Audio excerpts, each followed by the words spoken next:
Canine cough is a highly contagious respiratory disease, often referred to as kennel cough. Affected dogs will have a strong cough that'll have a honking sound, very distinct.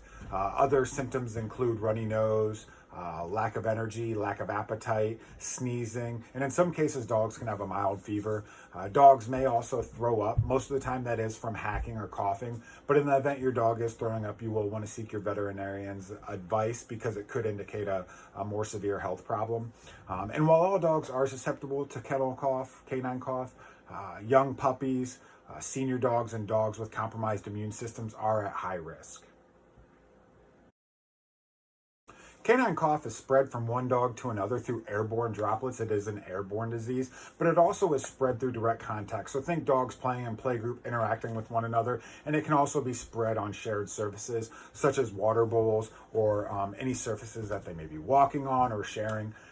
The term kennel cough is frequently used because it is most commonly spread at boarding and daycare facilities, though it is just as likely that a dog can catch it from a dog park, being at a training class, dog shows, or really anywhere that they will interact with other dogs or be where other dogs were. So that's why we try to use the term canine cough, because the disease itself does not originate in a kennel. Just as the flu shot doesn't provide 100% protection to you or I from the flu, the Bordetella vaccination does the same. It doesn't provide protection over every strain. There are other vaccinations which will help your dog from similar diseases, such as the para-influenza and the canine influenza vaccination, both of which we require.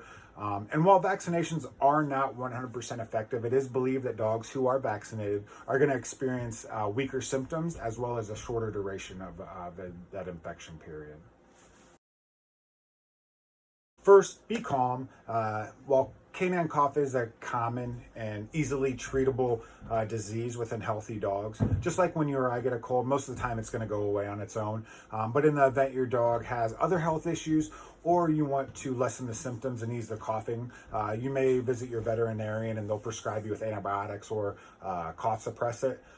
Symptoms should begin to subside in 5 to 7 days with a full recovery in 10 to 14. And we ask that your dog does not return to home dog until they've been symptom-free for 7 days and they've finished any antibiotics. If your dog has not been around other dogs nor exposed to canine cough, it's best to consult your veterinarian, as it could be the sign of a more serious disease. The first thing is to ensure your dog is getting their routine vaccinations. And while the Bordetella vaccine is good for up to 12 months, we recommend that you get that every 6 to 8 months just to further protect your dog from any chance of getting canine cough. Just like we have flu season, there are times of the year in which canine cough is more common.